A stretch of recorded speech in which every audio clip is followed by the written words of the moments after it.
It's been said that the world has reached peak disinfection as we work to rid our homes and workplaces of any trace of the COVID-19 virus. Truly, the pandemic has heightened everyone's interest in the many germ-fighting tools we have at our disposal, but public schools have always prioritized disease prevention, whether we're talking about common colds and the flu or vaccine-preventable illnesses such as whooping cough.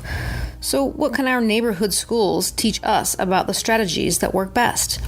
How is COVID-19 different, and what extra precautions are schools taking as we look to resume classes in the fall?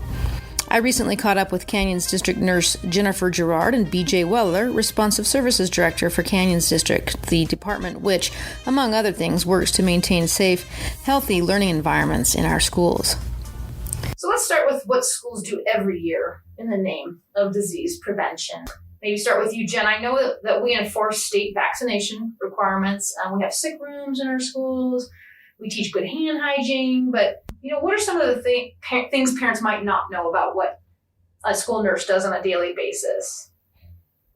Okay, so on a daily basis in a school setting on a normal year, we're going to monitor their immunizations because that's going to help prevent some of those communicable diseases that we're already familiar with and that we're already vaccinating against to prevent. But we're also going to do things such as teaching hand hygiene to the students. So we do formal classes, informal classes. We have teachers that are talking about it frequently. We have hand sanitizer in the school routinely.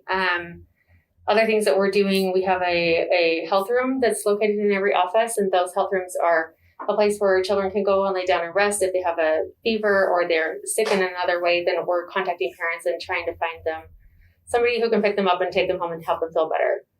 That would be a typical school year. You work with kids, too, to administer medicines that kids need, right, throughout the day, too, right? Sure. Also students. Yeah. And that's kind of something where we would follow along with a healthcare plan or meet their needs if they already have a medical diagnosis that impacts their school day. So we make those accommodations as well, and we help parents we're sort of the liaison between the parents, the doctor, and the school. Mm-hmm. So we kind of help coordinate everybody and get everybody on the same page to keep those kids safe. And what then is different and unique about this year? What extra safety precautions do we have in place? Well, we're in the middle of a communicable disease. So extra safety precautions, I know that they've made adjustments to the ventilation system. They've done things with the filtration systems there, and I can't really speak to that. But in addition to that, we're finding ways to maintain distance. So we're trying to do some of that physical distancing as much as we can.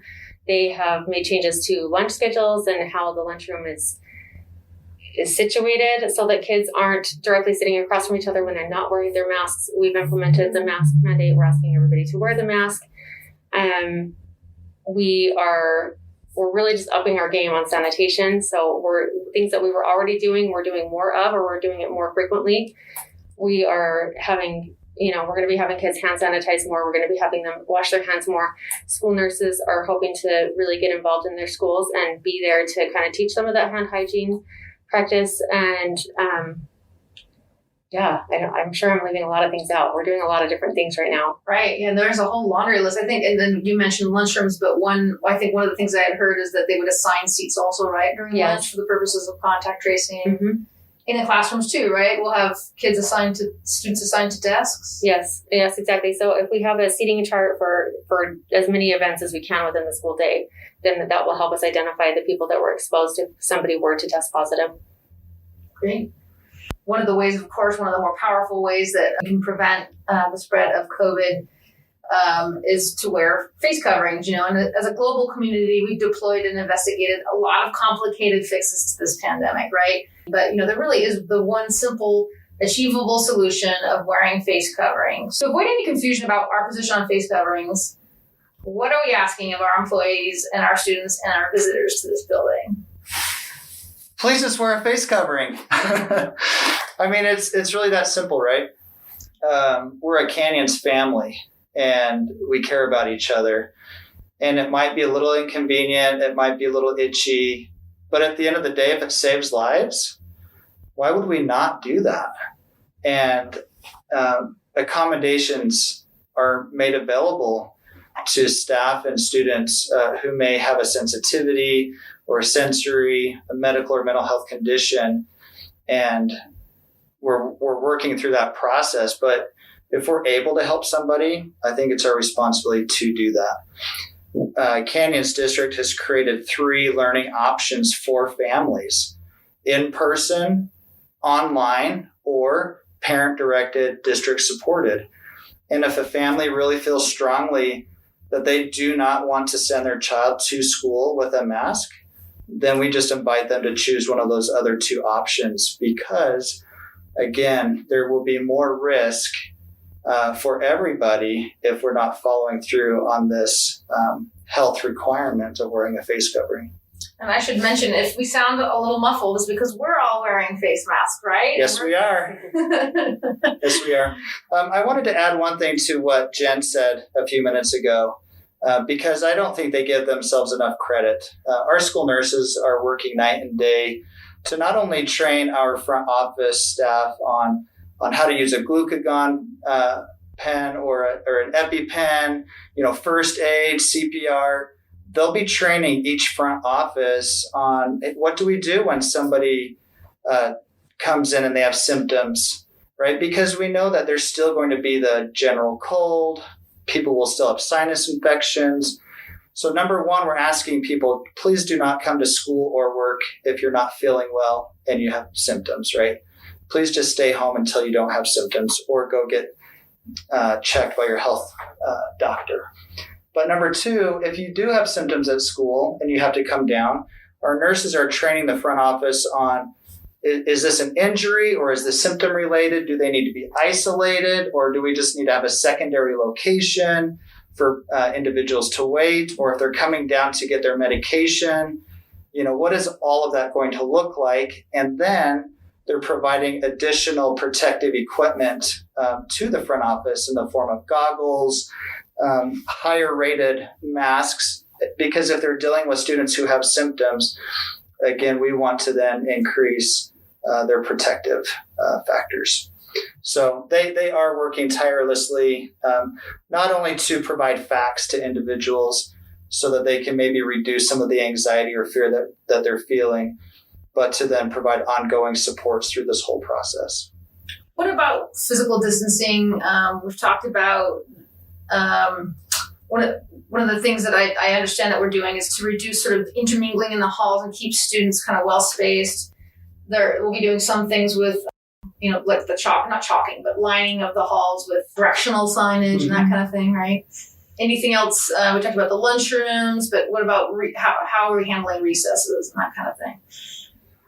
So recess, as far as we know, is going to be about the same, though schedules have been altered so you have fewer students out at the same time. But the definition for a close contact exposure means that an individual was within 6 feet for a duration of 15 minutes or longer. And that, again, that's the definition for a close contact exposure. And so when they are outside access, they do not need to wear their face covering. They can take that off.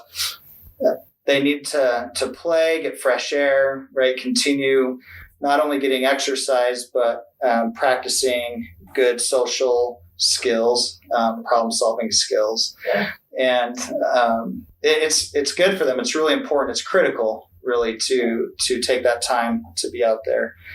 And if the schools can follow that, and then when the kids come back in, wash their hands, use hand sanitizer to disinfect, then that'll be even better.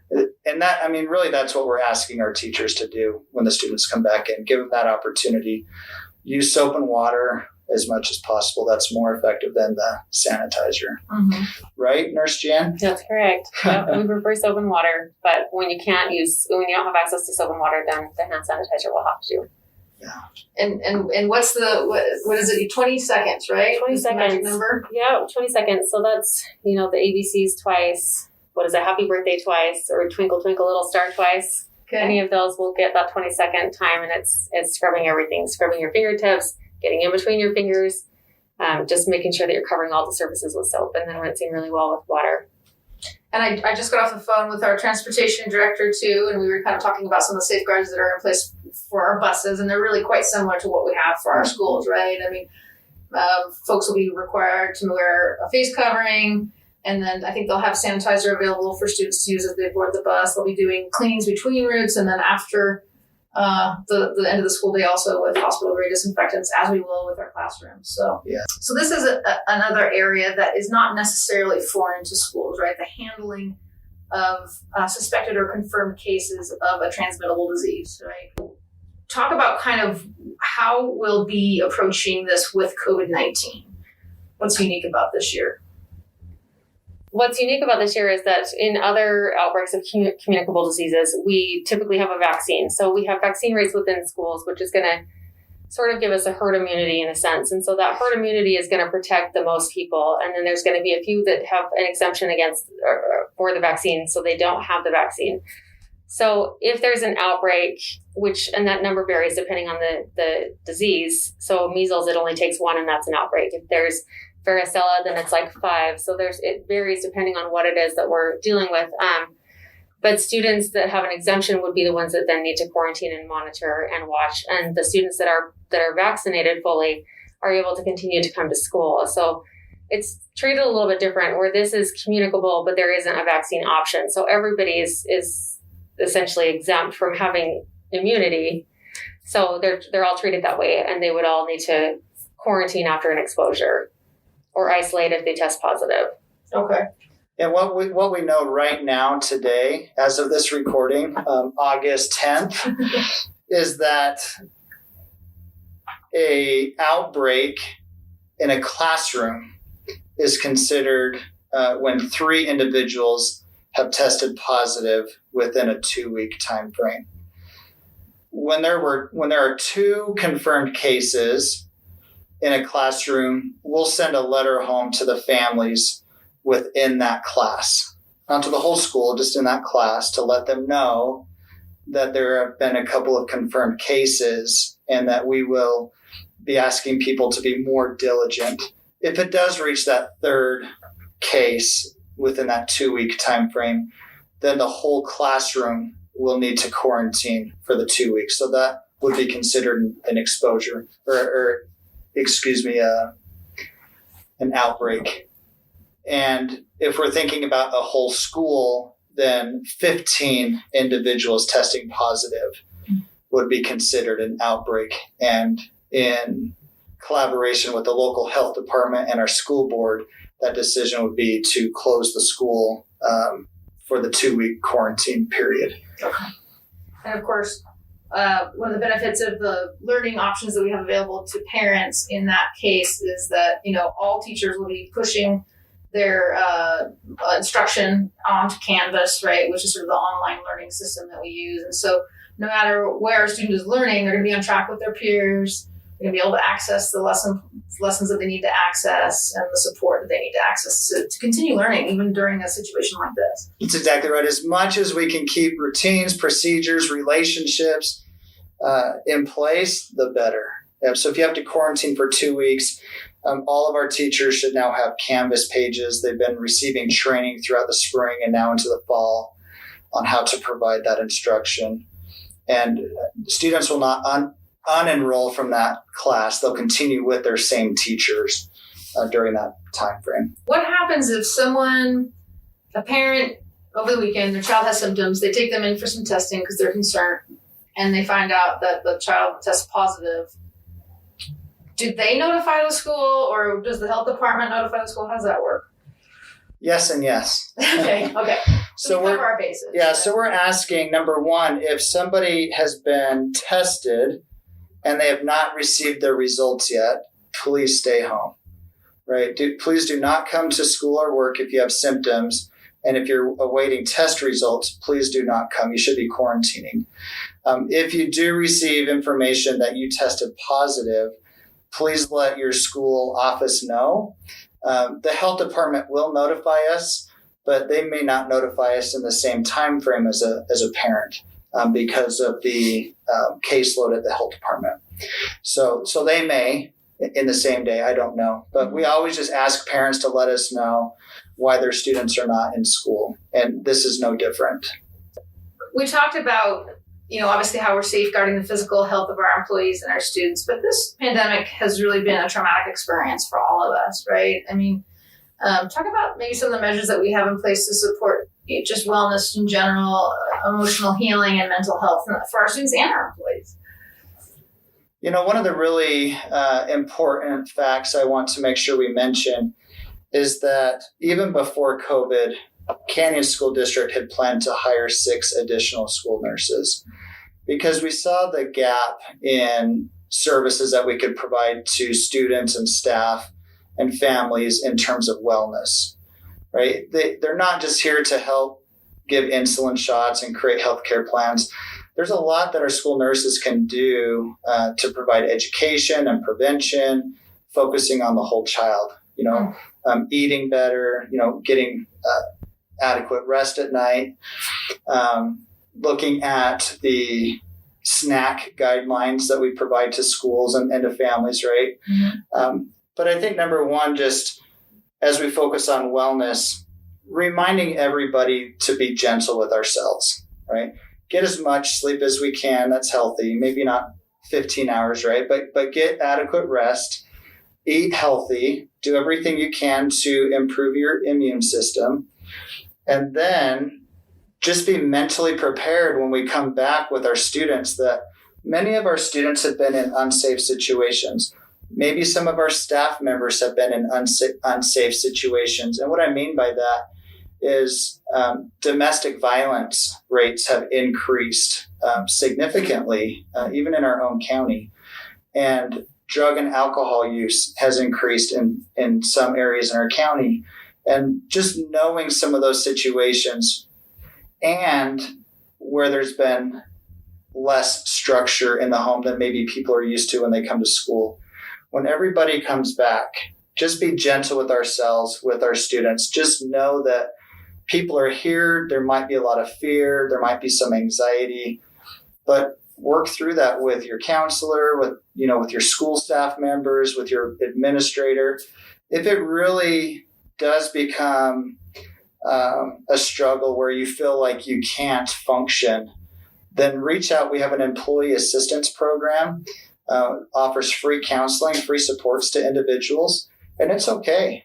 Anxiety is there to help protect us, and sometimes anxiety runs its own course, and we start catastrophizing things in our head, and by talking to one of our school nurses to get the facts of the situation can bring that down, bring our anxiety down to more manageable levels. We always caution about the use or overuse of social media, and to just check the references or the sources because there's a lot of misinformation out there. A lot of information that is geared towards inciting more anxiety and more fear. And that's hard for people, So we just say, be mentally prepared, take care of yourself. We do have counselors, psychologists, social workers, nurses in our building, focusing on wellness and prevention. And we do have professional services available if needed.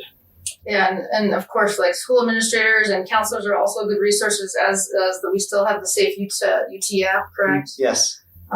So yeah, all great resources for anyone who's struggling and just needs a little extra help. Yeah. We got this. We're all in this together. We're going to get through it. Right. And we'll be stronger for it, and we'll learn from it. And I think in hindsight, a year from now, we'll be more cognizant of healthier habits. We'll be more cognizant of better hygiene in schools. Sure. I don't think we'll be complacent any longer. Yeah, and to all you parents out there, don't forget to get your flu shot. Yes. Yes. I know I'm going to get mine. All right. Well, thank you both for taking time today to chat. I really appreciate it. Yeah, thank you for the opportunity. We're excited to see our students and staff back. And for all the parents, just know whether you choose at-home instruction or online or in person, please feel free to utilize our wellness staff, whether that's our nurses or counselors, social workers, psychologists. The Responsive Services Department is here to ensure that each student is safe, healthy, and ready to learn. Join us again for the next episode of Connect Canyons, a podcast sponsored by Utah's Canyons School District. If you have any comments for us, questions, or ideas for topics you'd like us to explore, email us at communications@canyonsdistrict.org. You can also follow us on Twitter at Canyons District. Today's show was edited by Andrew Reeser. If you like this episode, please be sure to share it with a friend. I'm Kirsten Stewart, and this is Canyon School District.